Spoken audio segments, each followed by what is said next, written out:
the things that really stands out is just how the big keep getting bigger. There's more money than ever, more dry powder than ever. How do you compete in an environment where you're up against sometimes firms that have hundreds of billions of dollars behind them?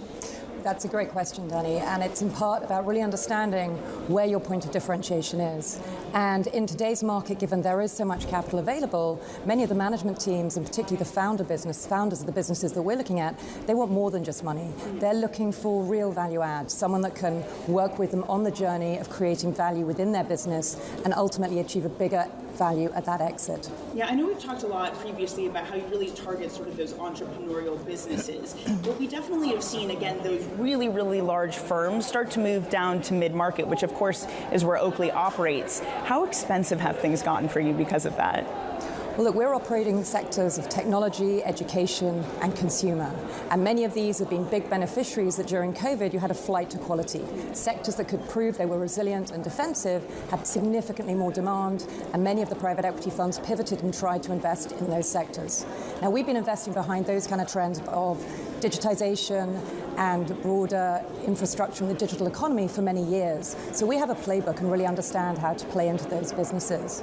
But with these bigger funds, they come with deep pockets, but not necessarily the skills of really understanding and empathizing with the founder management team, who may be somewhat intimidated by a big fund with big teams that come along and point to a very deep portfolio, but not necessarily have people that they can relate to, both on their investment team as well as across the portfolio. So you mentioned, sorry for interrupting you, Rebecca. I just wanted to get into some of the sectors that you mentioned, and specifically some of the travel and leisure exposed businesses. You own Time Out, the magazine.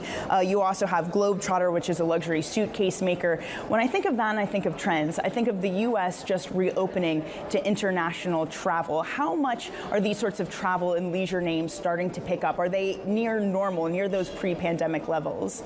Not yet near that level, but you're seeing that momentum, that excitement, and people are so thrilled to be back on planes, having face-to-face meetings and going back to their former lives. So we've taken the time when there was lockdowns and less travel to really make sure those businesses had the right foundation. So as the demand recovers, they're in a very strong position to move forward.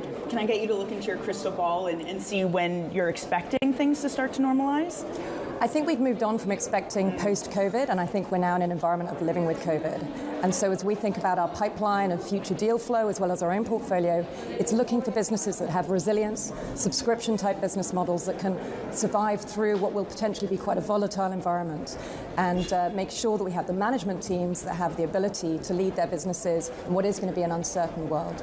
When we spoke earlier this year, we had talked about how retail that private equity is attractive for retail, but they don't necessarily have the access.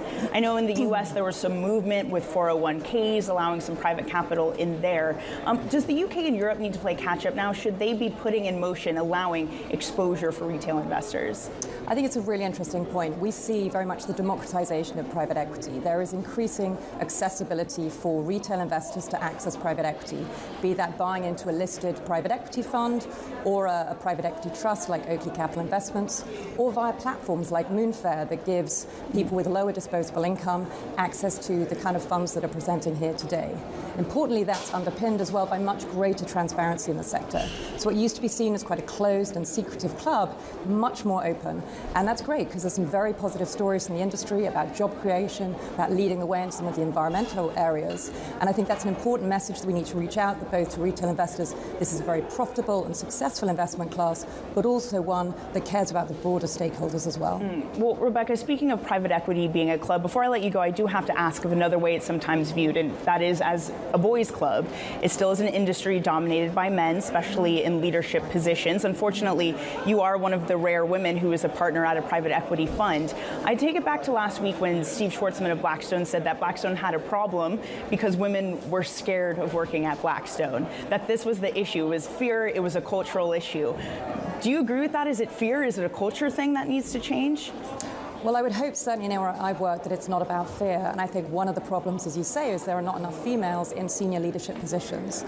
So certainly it's something I've been looking at for many years, working with Level 20, which is an organization focused on improving the number of women in senior roles in private equity. But I think across all the industry, it's about promoting the role models, it's about recruitment, it's about retention, it's through the whole of the career path, which is long. And so the actions we take today will take many years to actually come to show that sort of more diverse leadership teams. And it's much more than just gender today as well. I think we're all looking to build more diverse teams. We all recognize the value of that. For Oakley, we need to reflect that to our management teams, that we have a diverse leadership team as well. And it's clear that performance is better when you've got diverse teams leading.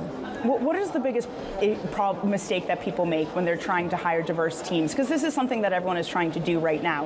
Is it about the pipeline? Is it about something else? What do they need to do to actually catch up?